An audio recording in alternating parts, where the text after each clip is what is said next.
Greetings, adventurers, and to Adventure Game Show Geek I welcome you. Twilso here, and today's topic is a show that's recently come onto my radar. Jedi Temple Challenge. And now my intro makes sense. This, as the name suggests, is a Star Wars themed game show which was released in 2020. Now I'm a relative Star Wars fan, so I couldn't help but be curious, and since I technically fall into the target audience, I decided to give my opinions. And if you hadn't noticed, I tend to have a lot of opinions. So, the show consists of 3 pairs of best friends and or siblings, aged 10 to 14. The blue team, the orange team, and the purple team. They compete in 3 rounds based on their attributes strength, knowledge, and bravery.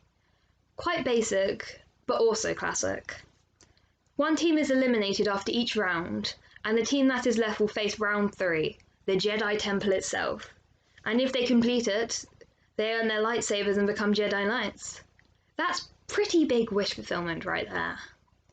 Now, the show is said to have taken inspiration from legendary shows such as Raven and Nightmare. Honestly, I just see faint glimmers of Raven and nearly nothing of Nightmare. But I do see similarities with another American game show, Legends of the Hidden Temple.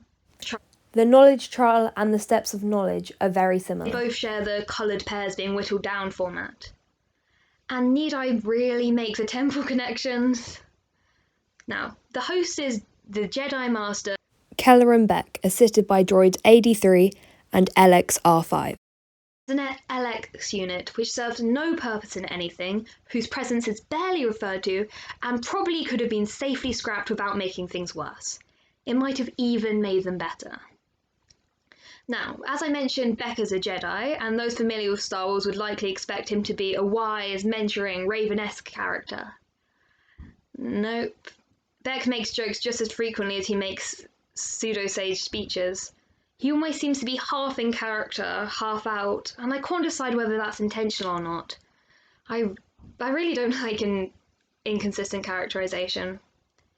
AD3's main role is comic relief, and she's quite endearing, although sometimes her wittering and anecdote gets in the way of the point, and I find that a bit annoying. I did like how they mentioned that not only had Beck completed the challenges, he'd also failed them before as well. It's a quiet reassurance to those who have lost, and it's subtly and neatly done. Now, on to the gameplay itself. Round 1. The Strength Trials. I have to admit, the set does an excellent job of making you feel like the challenges are outdoors when in reality they're indoors. If you didn't look closely, you wouldn't be able to tell the difference, I don't think.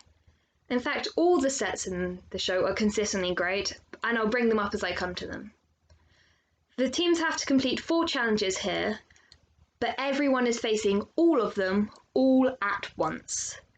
Think of the Raven of News Grand Tournament Last Stand. Except the challenges are tame. Very tame. Swing across on a rope. Pull yourself across an abyss. Balance on some logs.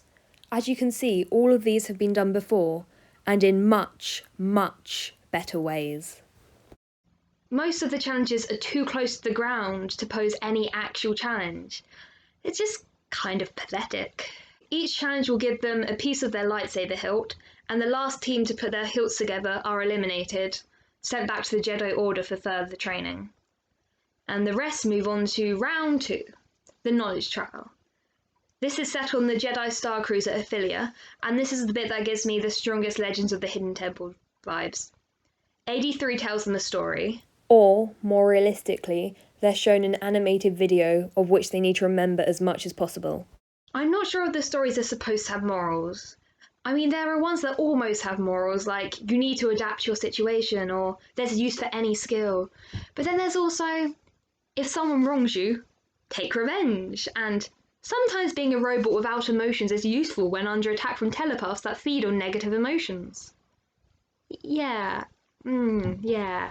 Moral. The teams are then asked a series of questions about the story, which they answer using buttons, tiles, and objects found around the ship, as well as saying them out loud. The first team to 5 points wins and earns a holocron. They will be needed in the temple later. Now, I love the set for Ophelia. It looks fantastic. Tastefully techno, brightly lit, everything in good proportions. It's just really remarkable. There's also a nice jump to hyperspace at the end, and it reinforces the whole "this is Star Wars," but not in a blindingly obvious way. And then it's round 3, the Jedi Temple. This is it, the moment you've been waiting for. The final team have to run through the temple, trying to complete all of its challenges within a fixed time limit. It begins with a quick memory challenge, involving coloured lights. before they are split up for a communication challenge. Now, this is when an interesting format point kicks in. The dark side. Look upon it and quail.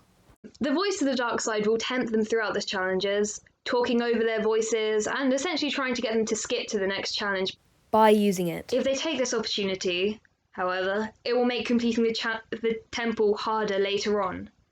Now that sounds super cool, until you realise that the dark side is essentially just a smart speaker, and its power is literally turning off the lights. Yes, haha, the dark side can turn off the lights. I see you laughing, producers.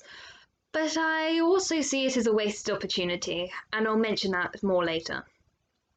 The duo then have to use the Force, or put their hands on some pressure plates to open the door. The next challenge. This is the one that may or may not be in the dark, depending on what they chose in the last chamber. And it's typically some type of puzzle. Once this challenge is completed, the dark side is defeated, never to be seen again in that run. They then have to climb a slippery slope. A frigid ridge. And then cross the Bridge of Balance, which is quite a neat challenge, but it's a bit clunky. It needs a bit of work. Then they slide down the stone slide and place their holocrons on the pedestal of power. Then they either grab the Kyber crystals and the challenge is won, or they don't make it that far and it's lost. And I don't need to tell you which vibes this crystal grabbing is giving me.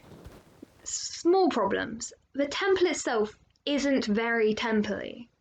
It reminds me more of a broken spaceship, which the contestants just happen to be fixing. Which is cool, but it's not that temple-y. I'm glad they didn't go for the whole overused Aztec, Inca, Mayan, Olmec, that sort of vibe. But they had a whole religion, a whole alien culture of limitless possibilities. And they went with a broken spaceship. Yeah. The contestants have won, and their prize is essentially cosplay. Lightsabers and Jedi robes. Me, I prefer star power. But then, won or lost, they're addressed by voiceover Yoda. Wise am I? It's another totally pointless element. We get it. This is Star Wars. You don't need to rub it in our faces. It just comes across as kind of tacky and pointless. The camera pans away to a piece of sackcloth with the Jedi symbol, and the credits roll. The audience now has to ignore the fact that for the Star Wars timeline to work, this has to be set before Revenge of the Sith, meaning that the kids are essentially sentenced to die in Order 66. Yeah, the first game show where you die if you win. Fancy that. Of all the things 2020 gave us, most of them bad, that certainly wasn't one I was expecting to happen. Now for some miscellaneous thoughts. The graphics are great. From the gameplay graphics and the interview holograms to the wide, sweeping establishing shots. The costumes are also very cool. They're minimal, but effectively so, and they're unobtrusive in the gameplay. And the soundtrack. Why couldn't have Don't Unleash the Beast had a soundtrack like this?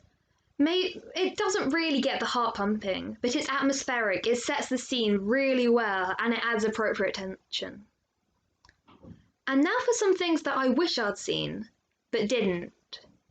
Do you remember the challenge Fire Demon from the original series as a Raven? If you switch the ice staff for a lightsaber, and Star Wars Up the Fireball with some better graphics, you could have had a challenge that would have worked perfectly, and almost seems to come from the movie itself, since Luke does something similar while learning how to be a Jedi. Back to the dark side. I sort of had a better idea for an alternative. First, multiple dark side spots, and there definitely needs to be one at the beginning, because people seem to really struggle with the memory challenge. Now, if a player uses the dark side, the game continues as normal, no noticeable differences, until they reach the Kyber crystals. Then the game's play is stopped, and the contestants are told that because they use the dark side, only one of them can earn their crystal.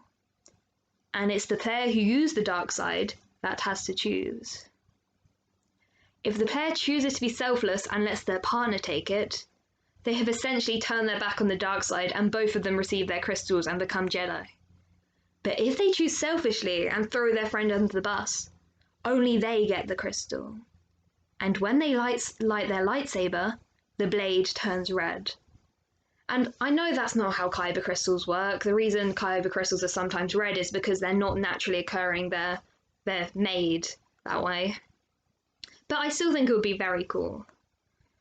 It might end up breaking up friendships in real life, though, so maybe the other also receives a crystal, a Jedi crystal, but they light their lightsabers in different places, from best friends to on enemy sides. Now that would be very cool. Would I recommend it? Well, I certainly don't dissuade you from watching it. I keep comparing it in my head to Don't Unleash the Beast, the other game show of 2020. With Don't Unleash the Beast, there are parts I intensely hate and intensely love. With Jedi Temple Challenge, I'm a bit more apathetic. The bad bits aren't really that bad, the good bits are quite good. It's worth a watch if you have a spare minute. Was it worth the revision time I wasted watching it? Only time and my grades will tell. So, there you have it, my thoughts and opinions on Jedi Temple Challenge. Am I wrong? Do you agree? Did I miss something important? Let me know down below. Until next time, it's only a game, isn't it?